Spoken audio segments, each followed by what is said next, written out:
Hello and welcome back to Unbelievable with me, your host, Andy Kind.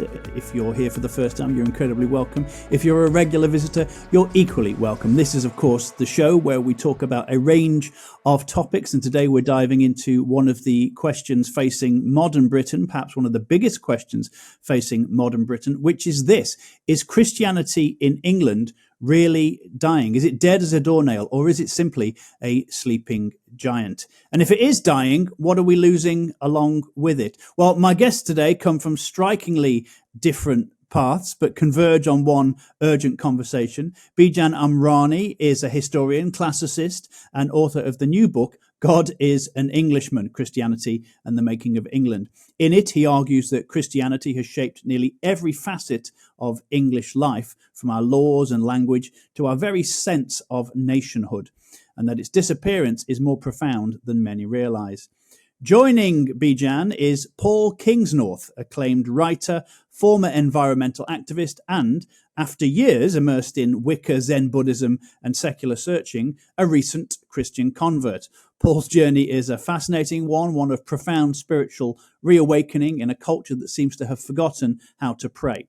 So that's the three of us. Together we'll explore what happens when a civilization loses its sacred story and whether there's something stirring in the dry bones of what we could call English Christianity. So let's get into it. Welcome to both of you, gentlemen. Thank you very much. It's going to be a really interesting one. And in my recent book, The Wayfarer by Andy Kind, I talk about the concept of an Englishman quite a lot. So Bijan, I'm fascinated by your book, God is an Englishman. It starts with quite a stark phrase, doesn't it? Christianity is dying in England. So how did we get here? Well, I mean, I make the claim, just looking at the statistics over the last 60 or 70 years, in terms of church membership, in terms of people who identify as Christians in the census returns, in terms of people who use the milestones of conventional Christian life, whether it be christening, marriages in church, funerals, self-descriptions in general, to show their membership and adherence to a knowledge of Christianity.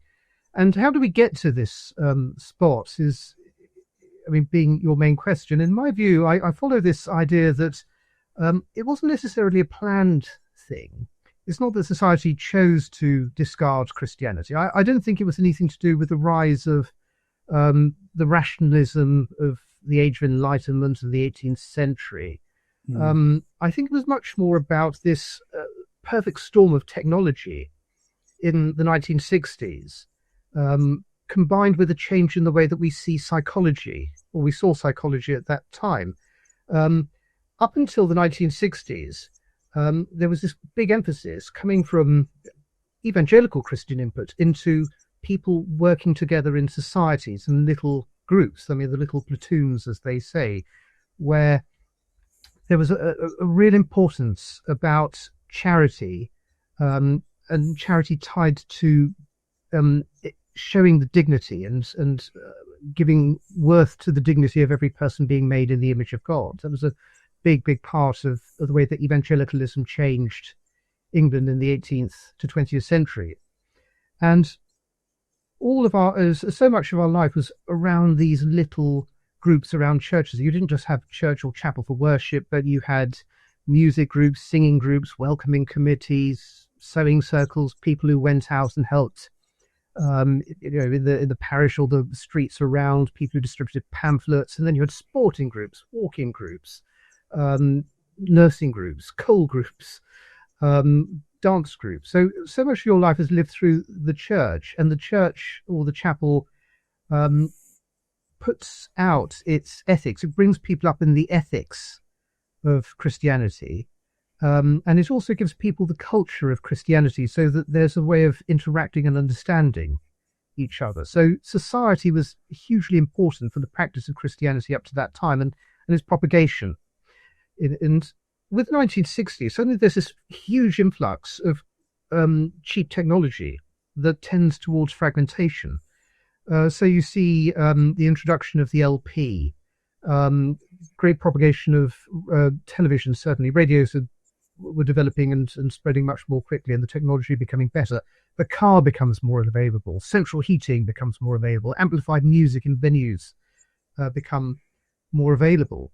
And certainly if you're a young person growing up in the 60s, you don't need to interact with those little groups around churches and throw yourself into that life and receive the ethics and the social upbringing. You can suddenly be your own person. You can dictate your own pattern of life. And on top of that, you have this change in what is seen to be good psychology and mental health in this period. So certainly in the early part of the century, up to the Second World War, you had ideas which were based on readings of Freud, and certainly with the necessity of wartime, that you might have dark desires, irrational desires deep down, but you had to stand on them, get in control of them for the sake of society holding together. And in the 50s, late 50s, early 60s, there's a complete change that comes in from the psychological movements of West Coast America, which is, no, you've got to go down and you've got to dig up these sort of deep desires, whatever it might be, and you must give them the freedom to develop. And you must sort of let them all hang out for the sake of your good mental health. So you move from an emphasis on putting the individual down for the sake of society generally to putting the individual first and society a very distant second, of that satisfaction of the individual.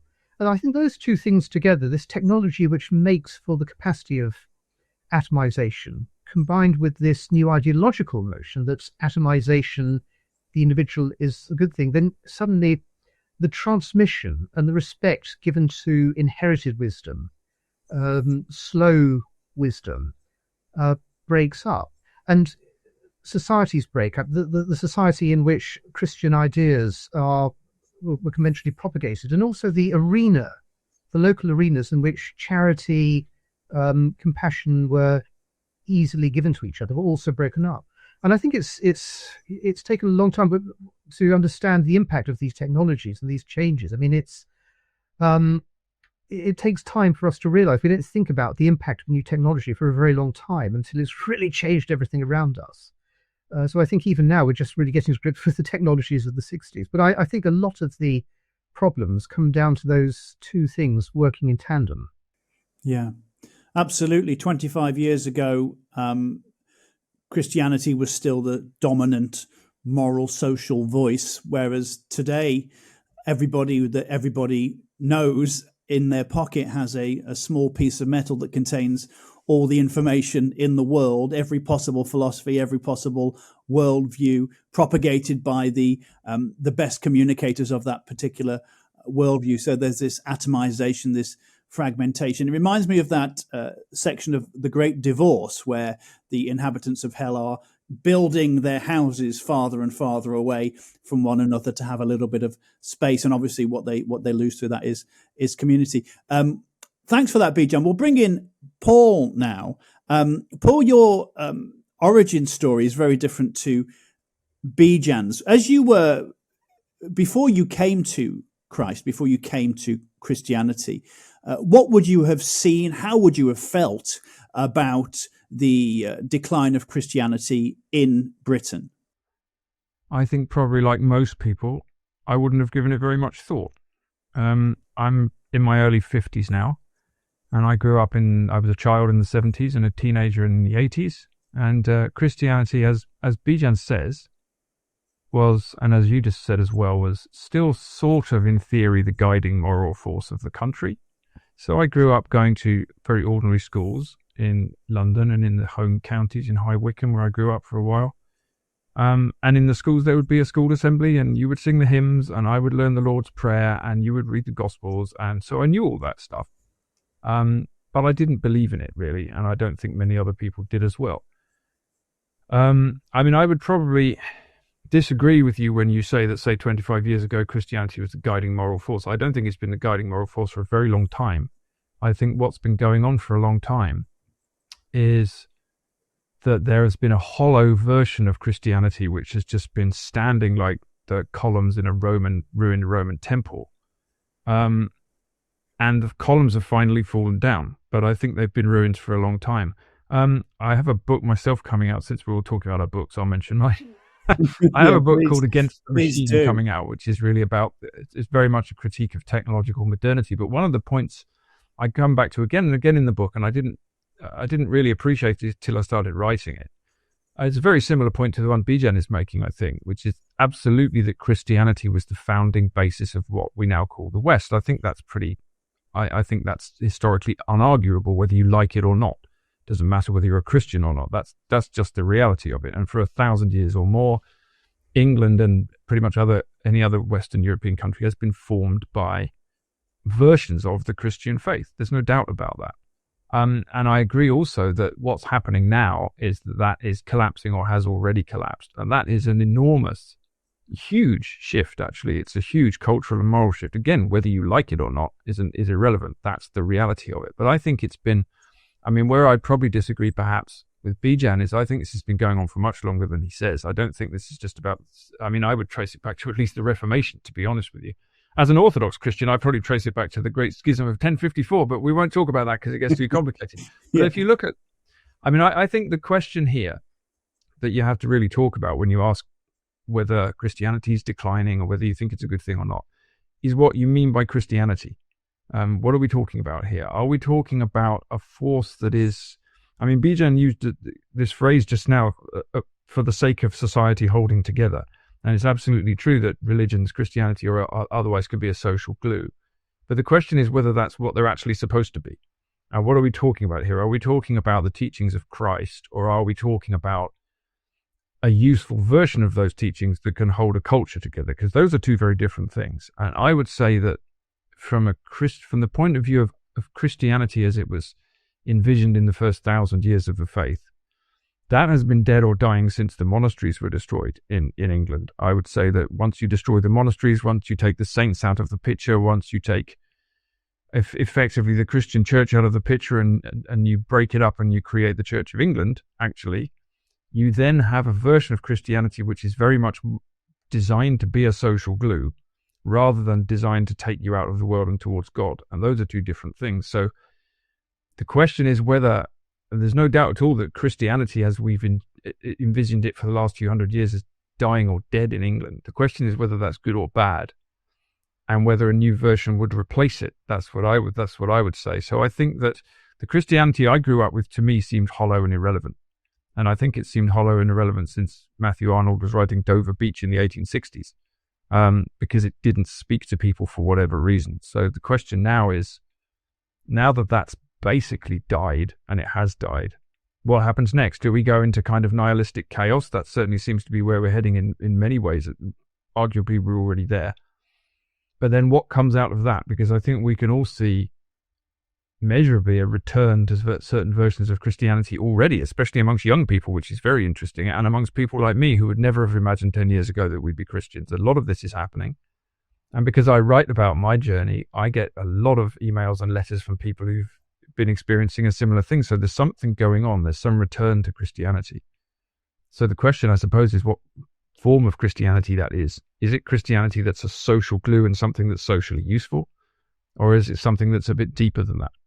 So, Paul, the sensationalist headline from that, of course, would be Paul Kingsnorth blames the Church of England for the decline of Christianity in England. And maybe you want to be sort of able to name that. But let's bring Bijan back in, because we're talking here about this idea of coherence and social glue. Paul said a lot there. What specifically, Bijan, would you like to take umbrage with? Well, not necessarily umbrage. I think what Paul says is really fascinating. There's a lot to go through there.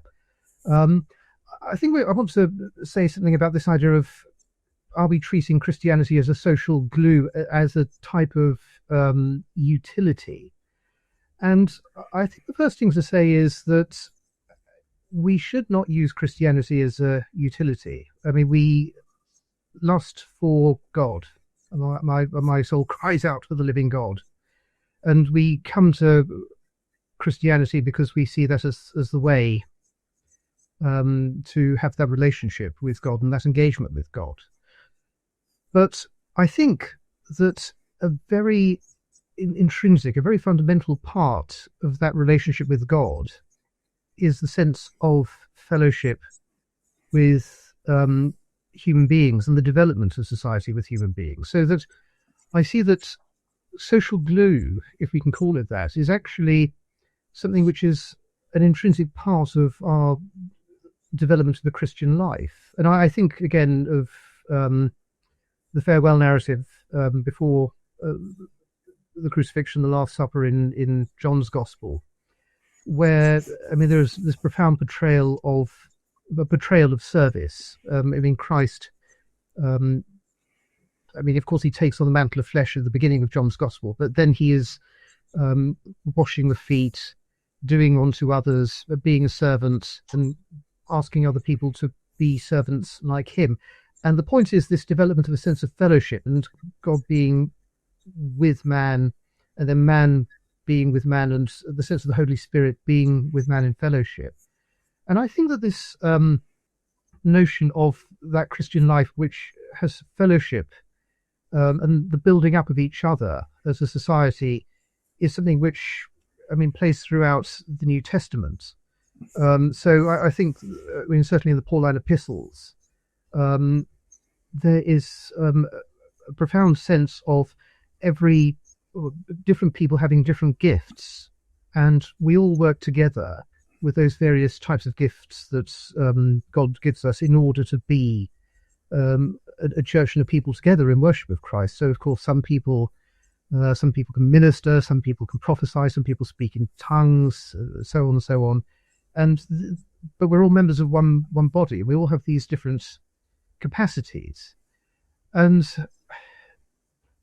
I mean, there is a great, I mean, tradition in Christianity of the person who, I suppose, becomes the hermit, the anchorite, the monk, the person who is withdrawn to profoundly concentrate on that deep relationship, the deep contemplation of the oneness of God and their relationship with God and Christ. But I mean, I think, I mean, Paul, or even Christ with Mary and Martha, you know, Mary pours the ointment on Christ's feet, and on Christ, and wipes her down wipes him down with her hair and so on, and has that spiritual devotion, and Martha has the practical devotion. All of these are things which are acceptable because they're according to the gifts that we have, and that's the calling that we have, and we work together in society to build that up. So I think the idea of the social glue, where some people have those profound spiritual gifts, that is one part of it, and they can be embedded in society, and the people with those profound spiritual gifts of deep devotion, they serve God, but they're also in society, even though withdrawn, and their spiritual presence is a service to society as a whole. And I think the building up of a Christian society allows us to draw from those gifts, see the importance of those gifts, see what they give to us, and draw us along in our own path. But we can't all serve in the same way, in perhaps the most profound way, but our service is a good service, even if it's not the service of, say, St. John of the Cross, or St. Anthony up the Column, or so on. Fantastic. Paul, we'll bring you back in. As we've spoken already, you come from a different background. You come from Wicca and Zen Buddhism.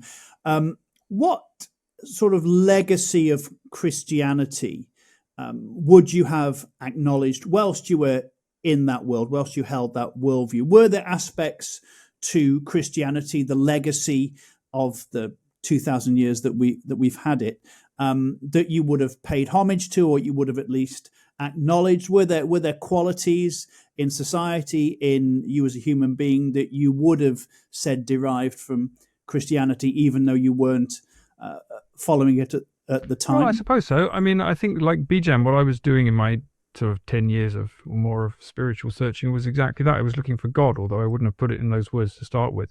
I was only a Wiccan very briefly. I was a Buddhist for 6 or 7 years. I was doing what a lot of other people do in the West who aren't brought up in the church or any other faith, which is actually looking for the truth. And then I ended up finding it in a place I didn't expect to find it, and initially didn't want to find it either, which is how I knew it was true, because I wasn't looking for it. And I've written a fair bit about what actually happened there. But I mean, culturally, I've always acknowledged that. Obviously, as I said earlier, we're a country in England and indeed in Ireland, where I live now, and across the West, that is broadly created from a Christian rootstock. We're grown on a Christian rootstock. There's no doubt about that. And I think a lot of what Bijan's just said, I think is true. I agree with it. The question, I think, maybe the real question that we're honing in on here is what the relationship between the church and the world should be. Because within the church, within the community of the Christian church, whatever that means, of course, because there are many different arguments about what the Christian church is now, we can leave that aside. But in the broad family of Christianity, there are many different ways to serve. That's all true. And we glue ourselves together and we need the community, and that's part of what we're given. I mean, Jesus doesn't write anything down and give it to us. He doesn't give us a book. He doesn't give us a theology. He gives us a church. He creates an institution. Well, it's not even an institution. It's a community, actually, of people who are trying to follow his way. So that's what we try and do. The question that is very fraught and has been fraught for, well, since at least Constantine is, possibly before, is what relationship the church should have with the world. And I think that's what we're really talking about.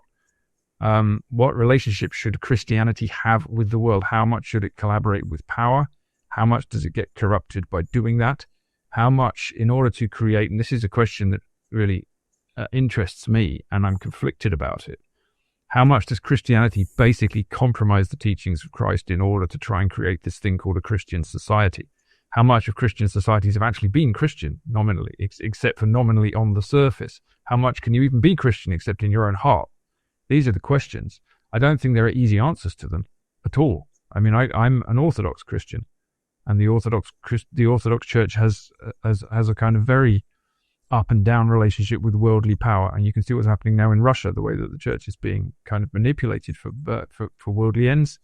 The Church of England has a different kind of relationship with power and has done over time.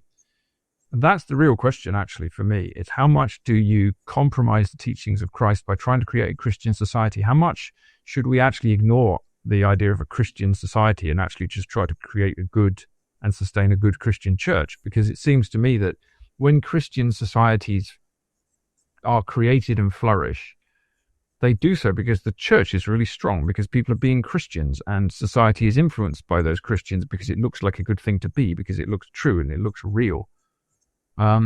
So if we wanted a Christian society, it's almost like it's actually a secondary outgrowth of actually having Christians. And the danger, for me, the thing I worry about is that there's a lot of people out there at the moment who are saying, we need to get back to Christianity. We need Christian culture because we can see that we're kind of disappearing into this nihilistic void. But the danger is that you actually just end up with a simulacrum of something that on the surface is Christian, but is actually a tool designed to create a certain type of society. And you can't have a Christian culture without Christ, So probably the thing we need to try and do is to be Christians, which is the thing I'm trying to do every day and mostly not succeeding at. But so that's the question for me. There's no doubt that we're formed on a Christian rootstock, but now that we are where we are, how much do we want to worry about society and how much do we want to worry about the church, and what should the relationship between those two things be? As a little aside, I wonder what either of you think about the 1960s, where a lot of this stuff started to fracture. How much do you think the Beatles and the influences they brought in from their time in California with the transcendental meditation, how much do you think that impacted where we are now in terms of spirituality in the UK? You both sort of smiled and nodded at that, so I expect you've both got something you can say. Bijan, what about you? I think it was pretty significant. I mean, the impact of the Beatles was quite profound. I mean, I do write about this in the book, and this emphasis on morality of relationships, privileging of sort of free sexual relationship. It was pretty profound. I mean, I think the transcendental notes entered into their music a little bit later on in the 60s, as they started to engage with the Maharishi and so on. And the interesting thing about that is that it underlined this idea, which I think Paul does pick up on earlier, that people felt, for whatever reason, that Christianity, domestic churches, didn't have an a capacity to offer a true and profound notion of spirituality and spiritual connection. And I mean, for me, that was a terrible tragedy, because the Christian Church, certainly the Church in England, has this very profound tradition of spirituality. I mean, the great writers of the 13th, 14th century, great mystics, the Count of Unknowing, Richard Roller, Walter Hilton, Julian of Norwich, amazing stuff.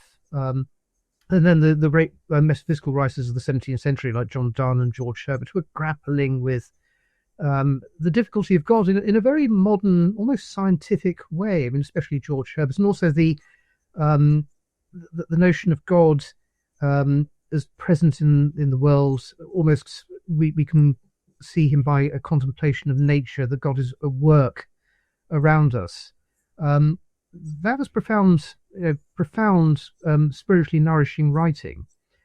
And it's a tragedy of, I think, the education system and the church at the time, that it didn't cherish and propagate and use this wonderful tradition of spiritual literature that we have.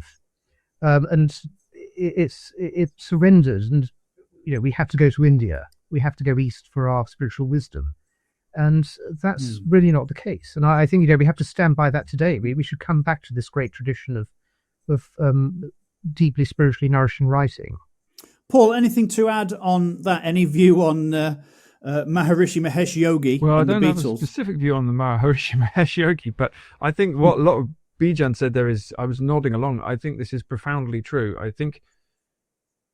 If we're talking about the great English spiritual tradition, I would go back earlier as well and talk about the great saints, St. Cuthbert and the great saints of the kind of foundational era, and indeed add in all of the kind of medieval mystics. There's such a rich, astonishing tradition of Christianity in England, and I absolutely agree that something happened. I feel like the 1960s was the coming to a head of something that had been going on for a long time. It wasn't just a thing that suddenly exploded. It was a manifestation of any number of things, from consumer freedom to cheap fossil fuels to individualism to pop music to everything that we know about what happened. And at the root of it, actually, it's a spiritual movement. A lot of what we talk about in the 60s. I mean, I think you can exaggerate a lot of what happened because most people weren't engaged in peace and love and the rest of it in 1968. I mean, my mum and dad weren't. I don't think they even knew it was going on. But it was a spiritual movement, and I agree with Bijan entirely. What happens there is you get a load of people who are absolutely hungry for truth. They can't find it in the Christianity of the West for whatever reason, and they do indeed go to the East. And the East is where you go. The East is where I went. I became a Buddhist for a long time, and I got a lot out of that. There's a lot of interesting and true things in Buddhism, but there's something tragic about the fact that we have this deep, powerful Christian faith in England and in the West more generally, and we feel like we have to go to Hinduism or Buddhism or anywhere else, or yogis, or indeed to New Age sort of confected stuff that we tend to go to now. We look anywhere except for Christianity, which is what I did myself for a long time. And the question, I think maybe a really interesting question to ask ourselves is, why is that the case? What's going on? And also, is that changing, which I think it is a bit? And what would we have to do as Christians, or what would the Christian church have to do to actually convey that power to people? I suspect it's almost the opposite of what the church has been doing for a long time. I think for a long time, various churches have tried to be accessible and open to the world and fit themselves into the modern world and put the helter-skelters in the cathedrals and hold raves in the nave and speak to people where they are. And actually, when people want Christianity now, this is what I wanted, and it's what I hear from a lot of other people as well, that they don't want a Christianity that looks like a dodgy version of pop culture. They don't want a Christianity that tells them what they want to hear.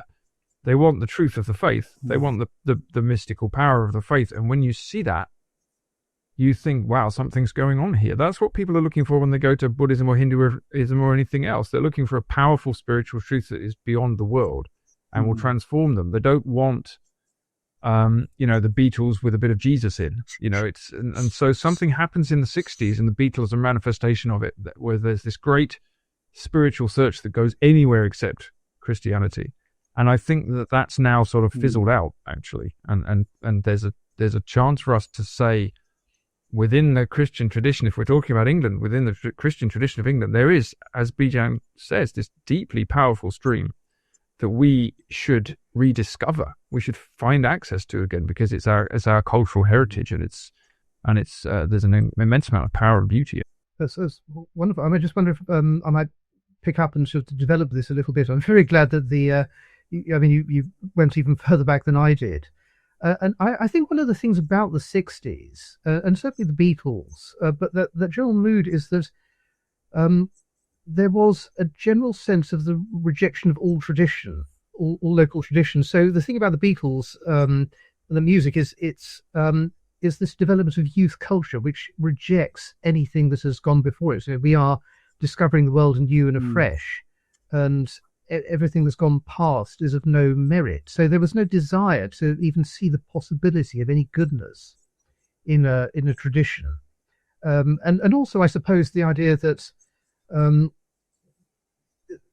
a sense of instant gratification, where you don't have to work away at understanding and getting into the tradition that you have. You sort of want it to be given to you immediately. So the idea that you work at tradition, you work at the literature, you have to sort of gnaw away and contemplate and pray, I suppose, at a biblical text, or a poem written contemplating biblical text, or the music. That's all put out of the window.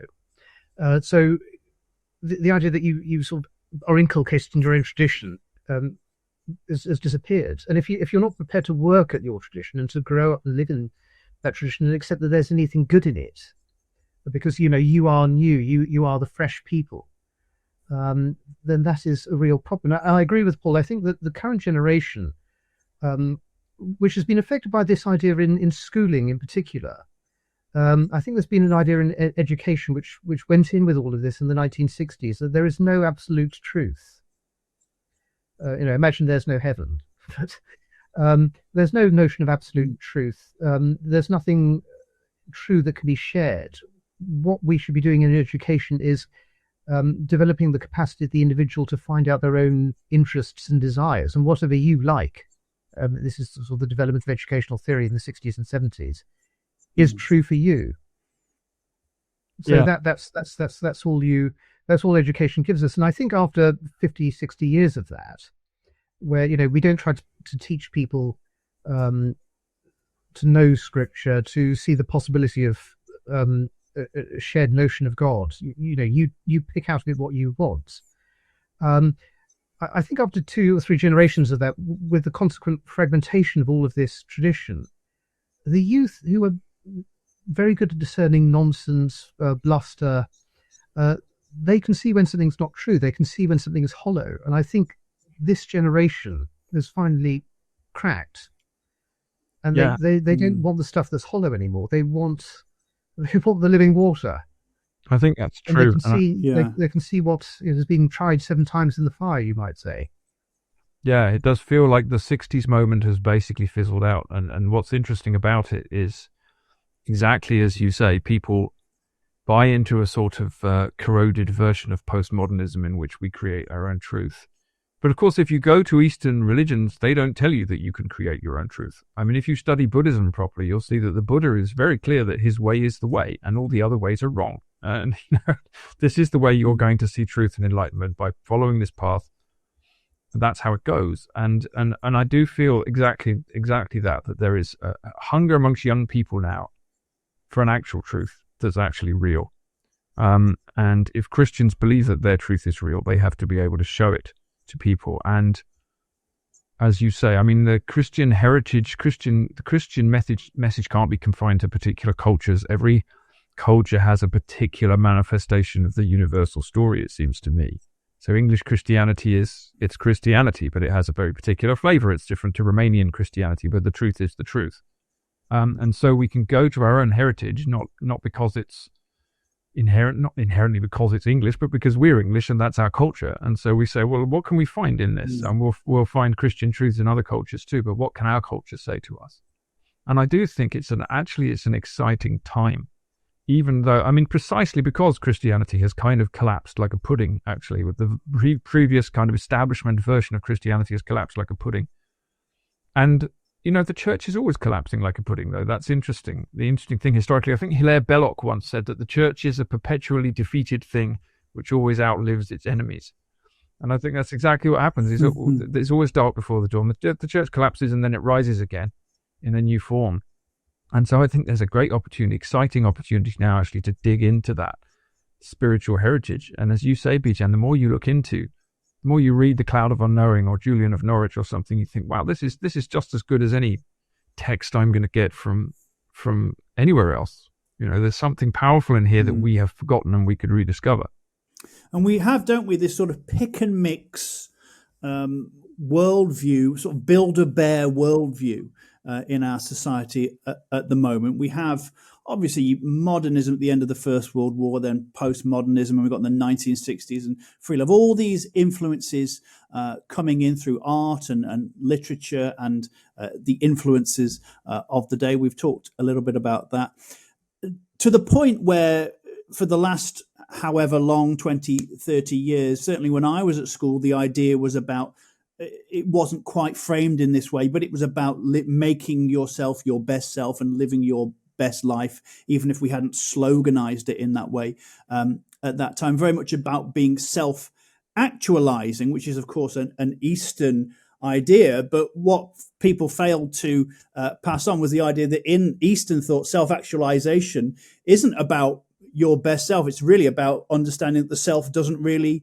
exist. So again, that itself crumbles in like a pudding or deflates like a souffle.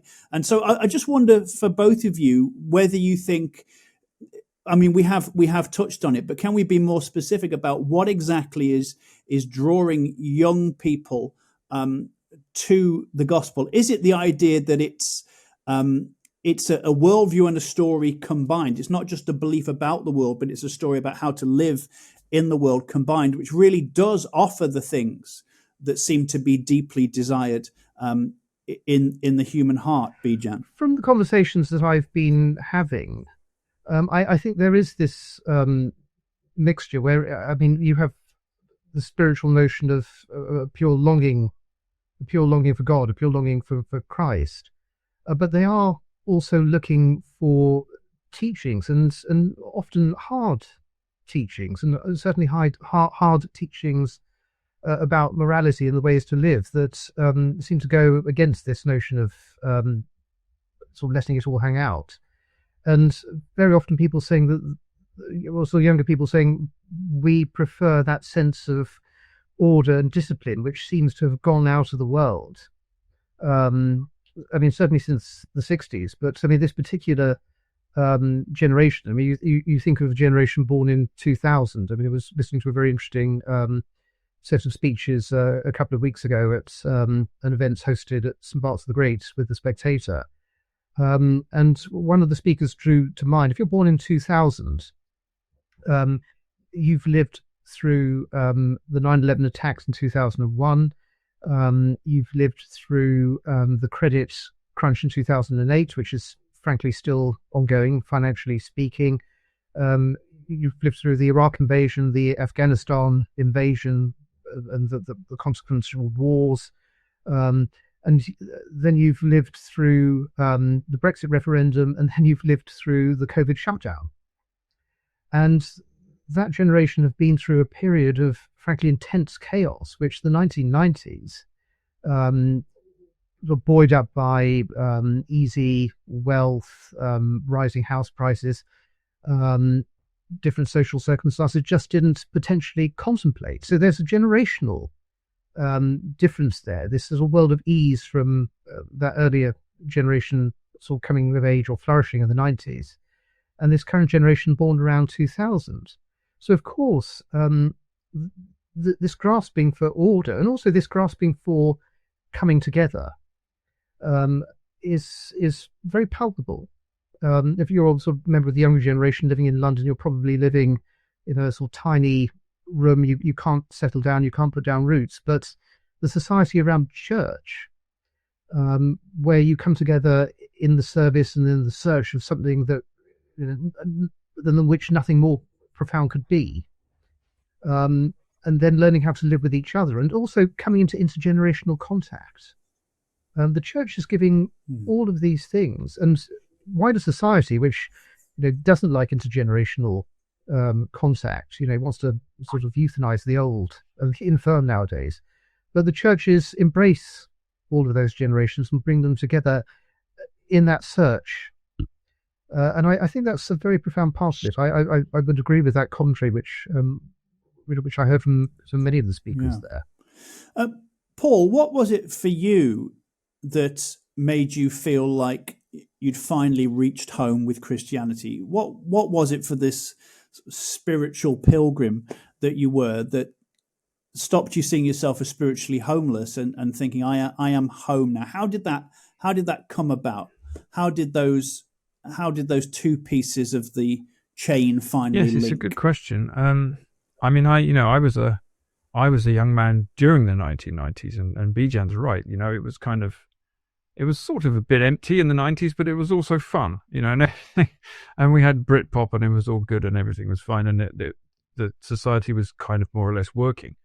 And we were still sort of, interestingly, I think, still moving along on the spiritual fumes of Christianity. So we still had a broadly Christian morality around everything from sexuality to marriage to morality, to the morality of society. And even though most people weren't Christian, that was just kind of taken for granted. Now that's not true. And I think the 21st century, I used the word nihilism a couple of times, but I do think that's broadly where we are. And I think it's one of the things that it informs this thirst that young people have, that even when you look at what technology is doing now, especially things like the advance of AI, you can look around you and you can broadly say, what values does this society have at all? What is true? What is even real? Is anything I'm looking at even real? Am I spending my whole day on a screen looking at fake stuff? So it's as if our heads are just being blown apart. And I think for young people, that leads to a desire for truth, which is what happened to me, really. Not that I'm young anymore, but I really started in my 30s, having spent quite a while as an activist, an environmental activist and a political activist, discovering that truth is not really to be found in politics and activism, that there's something deeper going on. If you tend to think there's something wrong with the world, you keep digging and digging and digging until you find out what it is. And if you keep digging for long enough, you find that it's really a spiritual question in the broadest sense, because it's about meaning. What is a human? What is life? What is meaning? Where does this come from? What are we supposed to be doing? Is there an absolute truth? And if so, what is it? And so I started off as we just discussed, like a lot of people do, thinking, well, I'll go to Buddhism because Buddhism's where you go, right? If you and I'd studied and practiced Zen Buddhism for 6 or 7 years, I think, probably, and it was quite profound. I learned a lot about the nature of the self from it. There's a lot of power in Buddhism, but I found myself hungering for something else, which was bigger than that. And actually, the thing I was hungering for was God, I think. Although I wouldn't even necessarily have used that word, but I felt like there was something beyond this teaching of no self and nirvana. Where are things coming from? Is there some thing or someone who's guiding this, who cares about this? And I looked all over the place. I studied mythology and I practiced various things. I spent a bit of time, as you said, in Wicca, which is kind of, well, modern witchcraft really, but the reason I went into that was because I'm a nature lover and I thought maybe I could find God through nature. And the short version of the story, I've actually written a version of my story called The Cross and the Machine, which you can find on my website if you want the details of it. But the short version of it was that I started experiencing Christ while I was practicing Wicca, and I felt like I was almost bodily dragged out of that practice and rescued from it by Jesus, which is the last thing I wanted or expected to happen. And I resisted it for a long time, a little bit famously like C.S. Lewis did. Here's the approach of the one person I don't want to meet. And but I didn't think I wanted to be Christian because I didn't think I liked Christianity and I didn't think it was true. Of course, then when I started actually reading the Gospels, I discovered that Christianity is not the thing I thought it was. And the answer to your question of how I knew I was home is I could feel that inside me, having had a number of experiences, having very clearly met Christ, I think, and been dragged out of this world into another one, the hole I'd been trying to fill all my life was filled. That's the reality of it, and that's not something you can sort of logically explain, but you know it when it happens to you. I ended up becoming an Orthodox Christian, and when you are baptized into the Orthodox Church, everybody says welcome home, which is really lovely. Now I became a member of the Romanian Orthodox Church, so there's nothing Romanian about me. So in many ways, I wasn't at home at all, but actually in a much deeper way I was. Culturally, I'm in a Romanian church in Ireland, and neither of those are the places I come from. But spiritually, I discovered Christ, and I knew that was true, and I wasn't argued into it. I experienced it, and that's really what happened. And I found something that I hadn't found anywhere else, or rather, something found me. And I knew it was true because I wasn't looking for it. That's one of the reasons anyway. It wasn't something that fitted with my worldview. It actually challenged a lot of what I thought was true. And there are a lot of people having experiences like this now. I mean, I can only speak for my experience in the Orthodox Church, but I know that in America, for example, the Orthodox Church is growing in leaps and bounds. It's certainly happening at a slightly slower speed, but also in England, happening a little bit in Ireland. A lot of the people are coming into it are young men. But there's a lot of young people coming into the church. I don't know if that's true in other churches. I think it's true in more traditional Catholic churches too. People are looking for this truth. They're looking for this absolute truth. I wrote a piece recently about an American Orthodox monk, Father Seraphim Rose, who founded a monastery in America. Has become a very influential early Orthodox Christian there. He had a very, very similar journey. Studied under Alan Watts. He was a Buddhist and a Hindu and a Taoist and everything he could possibly be during the 1960s. And he walked into an Orthodox church, and then he had this experience of Christ, and he said, I discovered that the truth wasn't an idea, the truth was a person. And I think that's the fundamental thing that you discover. And I just think there's more and more hunger for this person amongst young people. They want to know what is the truth.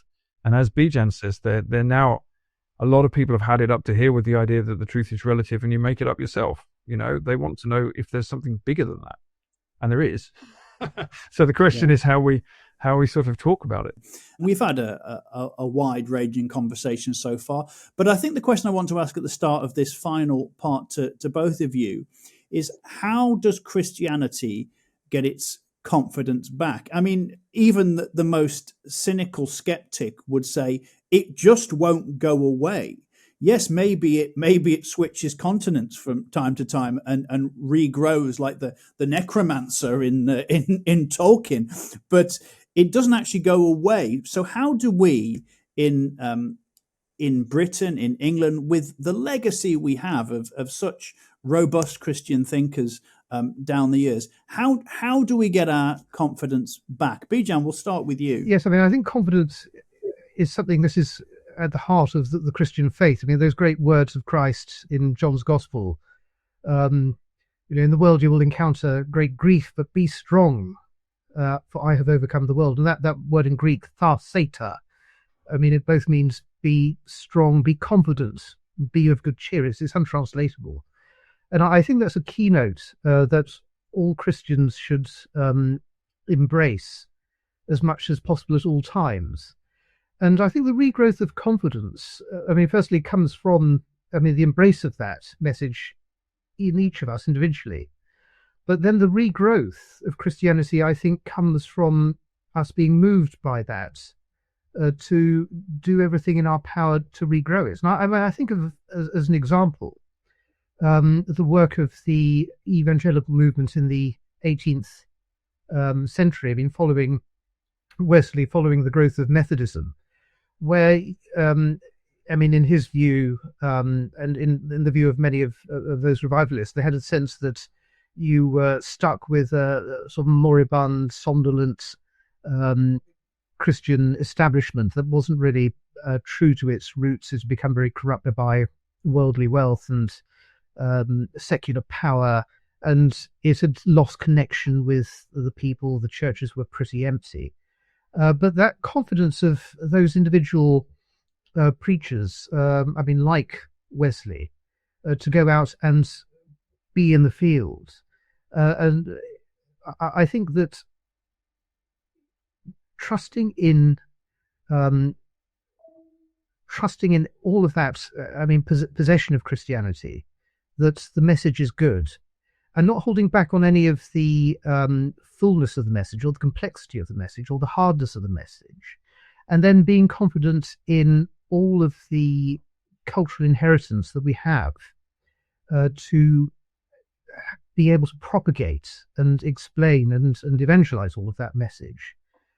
So if our inheritance of music, if our inheritance of literature, if our inheritance of the great spiritual writers does it, then let's not hold it back because we think it might be difficult or challenging or too hard. Let's give it all.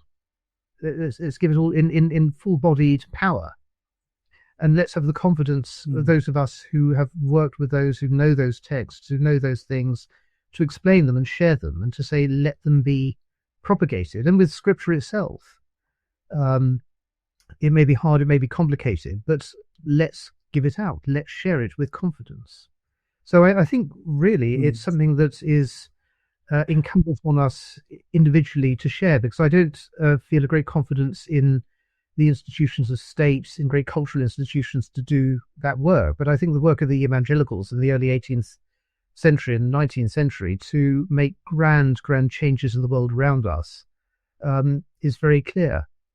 Paul, what about you? How do we get our confidence back as Christians, both individually and corporately? Well, I think we are living in a void. We're living in a spiritual void, especially in England now. And a void doesn't remain a void for very long. Something comes in to fill it up. And lots of things are coming to fill the void up in England. Different faiths, various forms of hedonism and self-love and things that we've discussed already. It's interesting, the question about confidence. When I became a Christian, one of the questions I faced, because I didn't come from a Christian background, was, well, am I going to join the church? And if so, what's the church?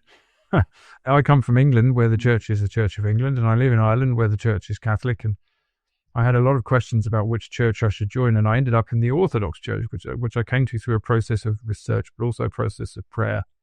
And one of the things I was looking for as a Christian is the church that has been least bent by the world, the church that has least changed its teachings. I mean, the Orthodox liturgy is 1,000 years old, and it hasn't changed for 1,000 years, and I appreciate that. So one of the things I like about the Orthodox Church in particular is it hasn't lost that confidence. It hasn't changed itself to suit the world. And I think that's one of the reasons that strain of Christianity is becoming more popular. It's not the only one that is. When I look at what's happening with forms of Christianity that are growing, I think the ones that are growing, whether they be Orthodoxy or traditional forms of Catholicism, or indeed Anglicanism, and some forms of evangelicalism as well, they're the ones that have compromised least with the world. They're the ones that have not gone out there and said, okay, what do you want? The church can give it to you. How can we be accessible? Come on in. We'll be just like the culture. They are the churches who, as Bijan says, have not shirked on the reality that a lot of this is hard, but rewardingly hard, beautifully hard. That the point of being a Christian is that you get transformed. But there's also the risk, as Jesus tells us, that the world will hate you. I'm calling you out of the world. Jesus says to his disciples, I'm calling you out of the world. He doesn't say go off into the world and be comfortable and try and behave like everybody else.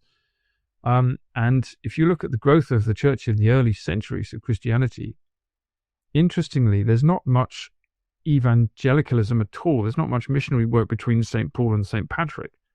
The church grows because people like the examples of the way Christians are living, and they want to live like that. Even though Christianity is sometimes banned, sometimes socially unpopular, mostly mocked and reviled, it's the Christians who stay in the towns after the earthquakes have happened or the plagues have come. It's the Christians who speak to the women and the slaves who are regarded as beneath many so-called good people. And it's the Christians who behave with Christian love. And it's the Christians who therefore are transformed, and people want a part of that transformation themselves. Saint Seraphim of Sarov, great Russian Orthodox saint, famously says, if you manifest the spirit of peace in your heart, the Holy Spirit, then thousands of people around you will be saved. In other words, the way to be a Christian is to have the Holy Spirit inhabit you, to be a Christian. And people then feel that, and they want that themselves. And I think that's how you do it. So we have a great spiritual legacy to be confident of already. We've talked about that. I think we can junk most of the feeble post-1960s attempts to be accessible that the various churches have tried. Put your jeans on and strum your guitar and pretend you're sort of Christian Bob Dylan. It's really terrible. And everyone, as Bijan says, everyone can see through it. Nobody wants this stuff. I mean, it was done with good intention, but it didn't work. The way that the Christian faith can be appealed to people, ironically, is being less like the world.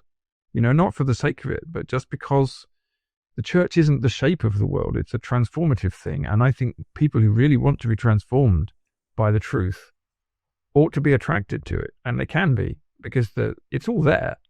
It's have the confidence in the legacy, have the confidence in the traditions. Stop trying to bend them to suit the world. Stop trying to tell people what they want to hear. Stop desperately being afraid of being unpopular. Be unpopular if you need to be. Jesus was not a popular man amongst many people, amongst the establishment of his time. But here we are 2,000 years later talking about him. So that's the trick, I think, is just have that confidence in ourselves again. Because people really want to be transformed. That's what I wanted. That's what probably all of us wanted. That's what we do. And are there, Bijan, bringing you back in, are there new strategies that we need to develop? Do we need to pull the curtain down off the arts and let the arts speak in a way that accesses beauty like no evangelical preacher is able to do? Do we need more Wesleys and Wycliffes being dragged behind carts through northern villages? Because there are some ways of sort of evangelizing that the Victorians would have thought of as not very English, old chap. So for you then, what do you think the strategies, the potential strategies could be? And then we'll ask Paul's ideas on that as well. Are there old ways? Are there new ways to tell the old story? It's very interesting. I very much endorse. Firstly, what Paul says about life being evangelism in itself. I think that is hugely and crucially important. I think there are possibilities for all sorts of a mixture of ways. Firstly, we've decried the atomization and the collapse of attention that comes around social media, but we do have this paradox at the moment that it has been through social media that a lot of young people have finally had access to the sorts of ideas and information, pure information about Christianity, which they weren't getting through schools, they weren't getting through their families. So, even though it all rather sticks in the craw to embrace the notion of social media, it has been a very important thing just to convey that information, to draw people in, but one mustn't rest in it. One must hope that it will bring the young into, the association of the person, and not just the association of the screen. But again, as St. Paul says, there are many different people with many different capacities, and whichever one works in a particular circumstance, I would certainly endorse it. Provided that it gives the plenitude and the complexity and the honesty of what we are trying to do and what we are trying to offer. So in some cases, it may be that the church, embracing, the wonderful liturgies that help us to contemplate God and help us to appreciate the presence of God. So it may be going back to the Book of Common Prayer with its richness and its simplicity, which of course is grounded in those earlier liturgies. This is this brilliant, reincarnation, of the old Sarum rite, which was done by Cranmer. And let us, again, with my own church in Devon, I've reintroduced a choir and we've brought back plain song, and it's what we can do, and we do it pretty well, but it's seen as something which helps people again to contemplate God in music. The use of music in the Gospels, in the New Testament, the Old Testament, is a very profound thing for that appreciation, and the capacity to stand in the path, as Paul was saying liturgically, with many generations who have gone before her, so we've found this nourishing. is very, very important. So let us explore those old traditions and those capacities, which are very different to, I mean, the sort of we go just let's satisfy ourselves with whatever comes into our mind. These old traditions which encourage us to be slow, which encourage us to contemplate, which encourage us to sort of chew hard, so to read, mark, and inwardly digest that message. So, I mean, there are so many things like that which I think we can explore, and which, again, mark the church out from the transitory nature of the world. And so also thinking about the sort of slightly mystical Ignatian side of contemplation, Paul, what about you? We've mentioned words on this show such as discipline and liturgy. We've talked about the old ways, and it does seem, doesn't it, that there is this attraction to the archaic amongst the younger generations. For you, how do we bridge this newly burgeoning confidence amongst Christians? How do we bridge that to the seeking world? For you, what are some of the ways we might look to engage people's hearts and minds? Yeah, well, I think maybe a better word than archaic is eternal. Because, if we talk about things being archaic, we can just be sort of LARPing or be interested in history. Not that there's anything wrong with being interested in history. I very much am. But we're not just looking to go back to things that are interesting. We're looking to look for an eternal stream. So the reason that it might matter that a liturgy's been the same for 1,000 years is not just because it's historically fun or interesting. It's because it's as Bijan says, actually, that connects us to our spiritual ancestors. And if something is true and it proves true over time, then you keep doing it because it's true. So I think a lot of what people are looking for now is exactly that sense of an eternal truth, something that was true 1,000 years ago and is true now. And of course, if Christianity is true, then that's what will be the case. It will be true when Christ teaches it. It's true now. It's not going to change in any fundamental way. The kind of outward manifestations of things will change, yes, of course, because society does, but the teachings and the practices actually don't. There's a word you mentioned earlier, though, which I think is really important, which is beauty. And I think this is a really key thing. I mean, I would say there are two things firstly, these are the two things that attracted me to the Orthodox Church, but also I think these are two things central to the whole of Christianity when it's working properly. And the first one is what you call mysticism, this very deep personal connection with God, and the mystical traditions that exist. They're very strong still in the Orthodox Church. The monasticism there is strong and has roots that go right back to the Desert Fathers.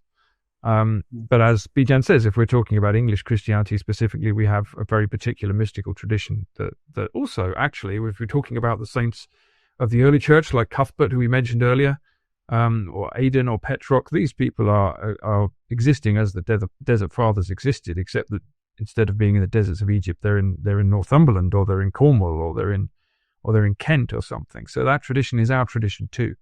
So there's this deep strain of mysticism which is there to be accessed again. But we also have beauty, and I think this is a thing we've really forgotten. And again, one of the reasons I'm attracted to the Orthodox Church is the beauty of the liturgy, the song, the icons. But again, versions of this are shot through English Christianity. I mean, look at the beauty of an English cathedral. Astonishing. Something like Norwich or Canterbury Cathedral.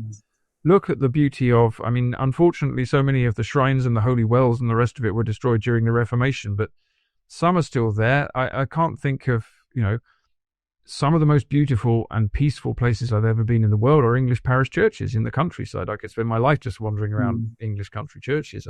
And I used to all the time, even long before I was a Christian. Even when I thought I was anti-Christian, I loved English churches. Because ancestrally there you have people who tried to offer up beauty to God. And they did it through painting, and they did it through icons, they did it through architecture, they did it through, as you say, the songs, they did it through the King James Bible, which is the kind of Shakespeare of Christianity. So, you should be offering up beauty to God, and beauty is attractive. And much of modern society is very ugly. And if you have a combination of beauty and mystical teachings and teachings about how to actually practices about how to actually live your life, that's a very attractive combination in a world like this one. So I would say that those things are And as I say, this is not a question of reinventing the wheel. We don't have to do anything new. We can actually go back to what was being done and is still being done, and keep doing it.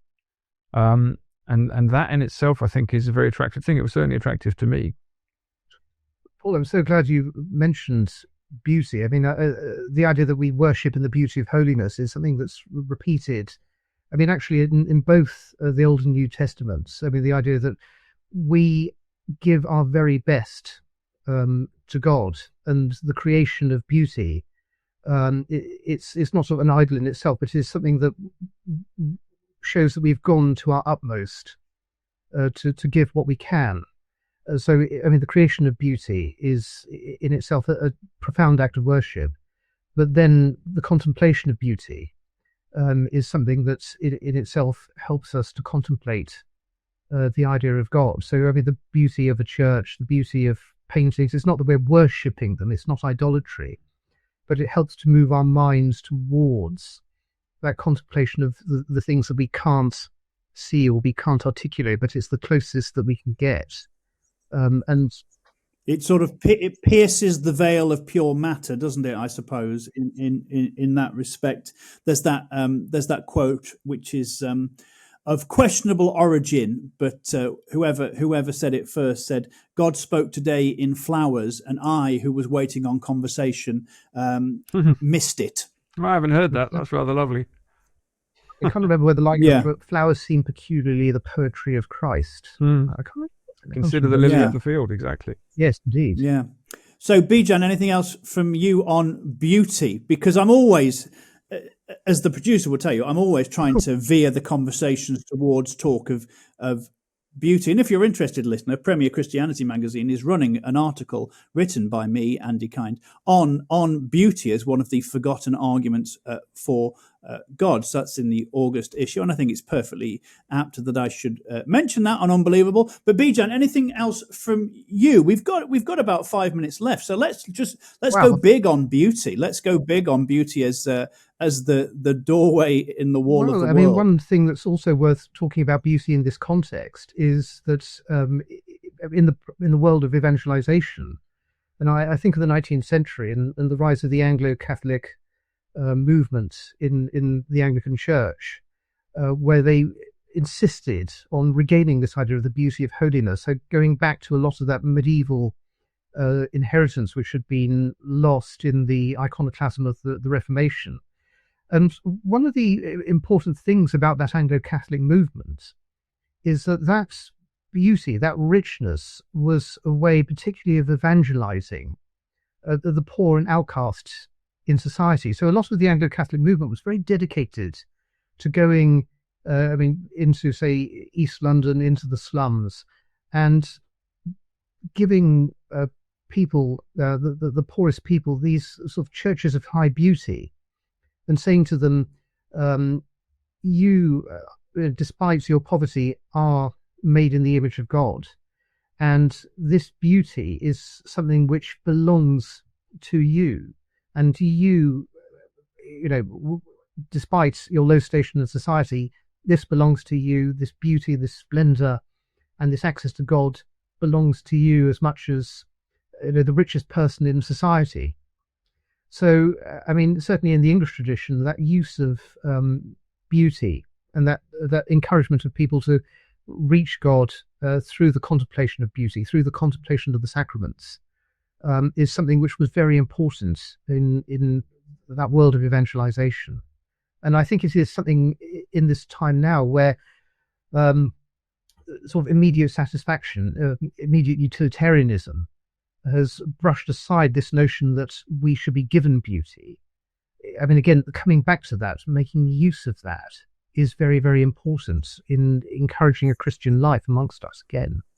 And I suppose if we look at the three transcendentals of goodness, truth, and beauty, beauty is the easiest to access because it doesn't cajole in the way that the true does, and it doesn't shame in the way that the good can do. It's more disinterested, sort of dances around and asks us to dance with it. Paul, any final thoughts from you on beauty as a way of attracting those spiritual pilgrims who would call themselves homeless? The trick is that it always comes back to me for what's going on in the heart. This is really what it comes down to. And obviously, the minute we start looking at what's going on in our own hearts, we become very troubled and realize that we're not doing very well. There's a wonderful story about Saint Sophrony of Essex, who was a Russian Orthodox monk who moved to England and founded the first, I think, and so far the only Orthodox monastery in England, which is in Essex. And he became a saint, I think, 10 or so years ago. But towards the end of his life, he was met by this very excitable young convert who just been baptized into the Orthodox Church, and he ran up to Saint Sophrony and he said, "Father, I've just become an Orthodox Christian." And Saint Sophrony said, "Well, that's very nice for you. I'm still learning how to become one myself." And he was about 80 years old and had been at it all his life. And I think that beauty is crucial, but it has to be measured by the beauty of the heart as well, because if the external beauty is all very nice, but none of us are behaving like Christians, then we're in trouble. And actually, the example that Bijan just gave was very good. If you're going into the places where the poor and the needy are, and you're working with them, and you're giving of yourself, which is what we're all instructed to do, and you're giving beauty and manifesting beauty, then that's the stuff, isn't it? That's the work. So you can't get stuck in beauty for its own sake, because then it becomes idol worship. But if Christianity isn't beautiful, it isn't true, because it ought to transform us into beautiful people, and there ought to be beauty in our hearts, and there ought to be beauty in the way we worship, and it ought to be attractive. I mean, difficult, challenging, not always popular, but spiritually, it draws you because it's true. It won't draw you if it isn't. So I think that there's so much, we've talked about this all the way through, there's so much to draw on here. And it doesn't take anything, curiously, it doesn't take anything new. We just go back to the roots of things. I mean, a deep idea of the Bible is that holiness is always beautiful and holiness is always splendid. And as in the Old Testament, the holiness of the temple is manifested in its rich material beauty. And we're called to imitate the holiness of Christ. And for St. Paul, the holiness of Christ makes one's life beautiful. So living a beautiful life and living a holy life, I think in biblical terms, are the same thing. Amen to that. Amen. Absolutely.